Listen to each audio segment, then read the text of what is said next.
Terima kasih Bang Datuk Karni Ilyas. Ya, saya nggak paham tuh hukum, tapi saya paham rekayasa kepolisian. Ya, oke. Kalau saya ditanya, ya, kepolisian ini mau direformasi atau dibubarkan, saya jawab dibubarkan. Ya, karena apa?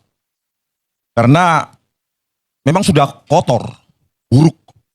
Ya. Bukan karena kepolisian di bawah, tapi memang karena jenderal-jenderalnya kotor, busuk.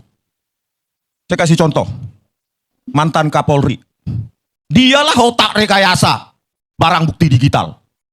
Dia, mantan Kapolri. Terus bagaimana jajaran di bawahnya? Kalau mantan Kapolri saja sudah otak rekayasa. Kalau Pak Mahfud MD nanti terpilih sebagai tim atau ketua tim reformasi, saya hadiahi buku ini. Buku ini saya susun. Bukan karena saya benci terhadap kepolisian, tapi karena saya cinta kepolisian. Ya. Ini bukunya Pak Mahfud MD dan siapapun yang menjadi tim reformasi kepolisian. Rekayasa barang bukti digital oleh Puslapor Polri. Studi kasus kopi sianida. Kalau ingin membenahi kepolisian, kasih contoh bagaimana menghukum bahkan mereka yang pernah menjabat kepolisian.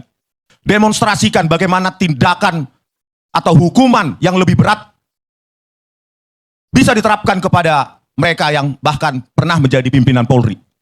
Rakyat menilai nanti apakah hukuman semacam itu nanti cuma hukuman main-main, cuma dimutasi atau pangkatnya diturunkan atau gajinya nggak dikasih 1 bulan atau 3 bulan. Semua sudah saya jelaskan di sini. Berani nggak nanti tim kepolisian? Jadi jangan teori-teori aja nanti, lip service tim kepolisian. Kalau memang nggak bisa direformasi, bubarkan saja. Banyak anak muda yang mau mengorbankan nyawanya untuk Indonesia ini. Ya, itu masih kasus Jessica yang divonis 20 tahun. Menjalani penjara 8 tahun. Dan di sel tikus 4 bulan. Saya tantang Pak Mahfud MD ataupun siapapun yang menjadi tim reformasi Polri. Berani nggak? Jadi jangan cuma lip service. Kalau kepada rakyat, cuma kasih judul YouTube saja langsung diperiksa. Kenapa Anda memberikan judul itu? YouTuber diperiksa. Aktivis diperiksa. Itu loh. Berani nggak? Kalau bukti buku saya ini saya salah, tangkap saya, Pak Listio Sigit Prabowo. Besok saya langsung ditangkap. Ahli forensik digital, Bareskrim Polri, masih menipu. Di sidang PK tahun 2024. Ahli kepolisian, Polri, masih menipu hakim di pengadilan. Gak ada integritas sama sekali. Metadata gak diketik, dibilang salah ketik. Ribuan frame hilang, itu cuma salah ketik. Di Redshop dan Freemake, software gratisan untuk mengabur-ngaburkan, sehingga tercipta narasi rekayasa, karang-karangan. Itu dibilang software bawaan di VRTL View, bohong, hancur. Berani nggak? Saya tantang Profesor Mahfud. Buktikan, demonstrasikan bahwa hukum itu berlaku juga untuk mereka. Jenderal-jenderal polisi itu. Rakyat merindukan untuk melihat itu. Kasus berikutnya. Buku merah. Buku merah di Tipex. Disobek oleh penyidik kepolisian yang bertugas di KPK. Orang yang pertama di angkatannya, Akpol tahun 2000. Dia yang menjadi jenderal tembus bintang 1. Sementara yang menerima hadiah Makayasa enggak. Orang yang baik justru enggak jadi apa-apa. Bagaimana membenahi ini? Kalau enggak dibubarkan saja. Bang Karni, saya kira... Bentar, masih panjang ini. Makanya berani enggak tim reformasi Polri ini menangkap, memeriksa mafioso di dalam kepolisian ini? Itu tantangannya. Kalau cuma nanti lip service, berikutnya rakyat lupa, ngapain ngabisin anggaran membentuk tim-tim seperti ini? Omong kosong. Omong kosong. Kalau nggak punya nyali, bersih boleh. Tapi kalau nggak punya nyali untuk apa? Nggak ada hasil. Ya, Pak Prabowo Subianto. Kasus KM50 ini lebih brutal. Ya, saya baca keputusannya dengan seksama. Ya, bagaimana mungkin yang diforensik justru HP dari 6 laskar FPI yang tewas dan sempat dijadikan tersangka. Saya baca di keputusan, nggak ada itu di forensik. Polisi-polisi yang ada di lapangan nggak ada. Di mana fairness-nya kepolisian? Sudah memang sangat bobrok. Kalau bisa saya didengar Pak Prabowo Subianto, bubarkan Pak.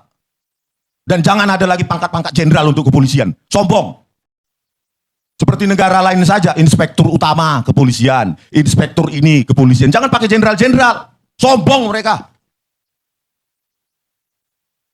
Belum lagi masih kasus 50, KM 50. Ya. Polisi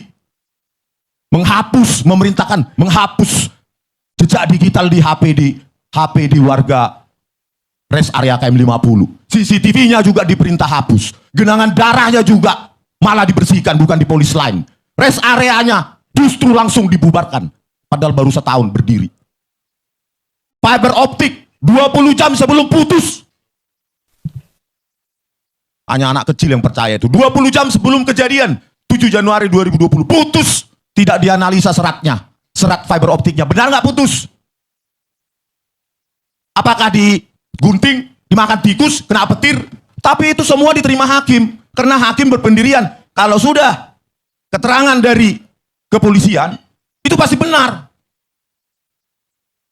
Inilah rusaknya kepolisian. Kasus Kanjuruhan. 3 jam durasi video, 3 jam lebih durasi video. Hilang di gate sekian itu. Dan di parkiran. Kerjaan siapa itu? Ya, halo Sobat Politik, selamat datang kembali di channel kita, tempat kita membedah realita dan menuntut keadilan. Hari ini kita disuguhkan drama yang semakin memanas. Isu mengenai carut-marut penegakan hukum di Indonesia kini benar-benar dibongkar secara umum oleh para ahli hukum. Kita tidak bisa lagi menutup mata dari apa yang sebenarnya sedang terjadi di negeri ini. Sobat Politik, ingatan kita kembali disegarkan pada kritik keras mengenai bobrok institusi kepolisian kita. Banyak pihak menilai bahwa reformasi di tubuh Polri tidak bisa hanya sekedar wacana atau lip service. Bayangkan saja isu rekayasa barang bukti digital hingga manipulasi dalam persidangan sempat mencuat. Kritik tajam bahkan dialamatkan kepada jenderal-jenderal yang dianggap tidak amanah. Kasus-kasus besar seperti drama Jessica Wongso, hilangnya sebagian rekaman CCTV tragedi Kanjuruhan, hingga kejanggalan dalam penanganan kasus KM 50 menjadi bukti nyata betapa hukum kita dipertanyakan keadilannya. Tidak berhenti di situ, sorotan tajam kini mengarah langsung kepada mantan Presiden Joko Widodo atau Jokowi. Gelombang desakan dari masyarakat dan netizen di media sosial kian bergemuruh menuntut agar beliau diadili. Publik ramai-ramai menyuarakan bahwa di negara hukum tidak boleh ada istilah kebal hukum. Siapapun yang bersalah harus mempertanggungjawabkannya di depan pengadilan. Berbagai polemik yang tersisa mulai dari isu keaslian ijazah hingga tuduhan bahwa Gibran Raka Buming Raka hanyalah wayang golek yang dikendalikan atau dipegang penuh oleh sang ayah, membuat publik merasa dikhianati oleh kebijakan-kebijakan yang dianggap ugal-ugalan.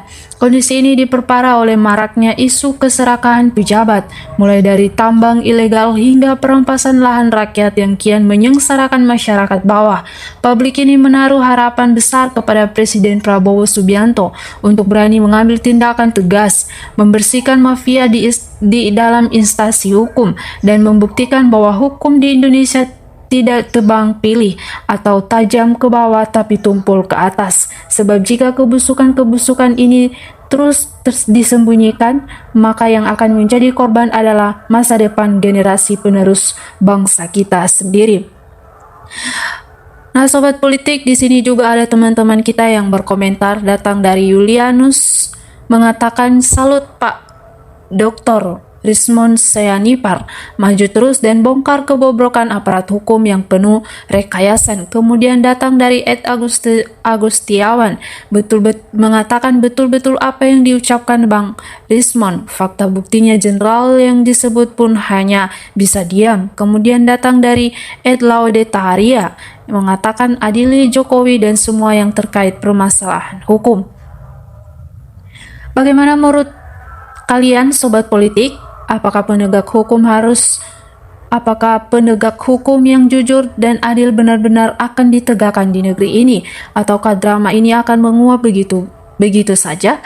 Tulis opini cerdas kalian di kolom komentar di bawah ya. Di kolom komentar di bawah, jangan lupa untuk terus dukung channel ini dengan cara like, share, dan subscribe agar kita bisa terus mengawal keadilan bersama-sama. Terima kasih banyak atas perhatiannya. Sampai jumpa di video berikutnya. Dan salam sehat untuk kita semua.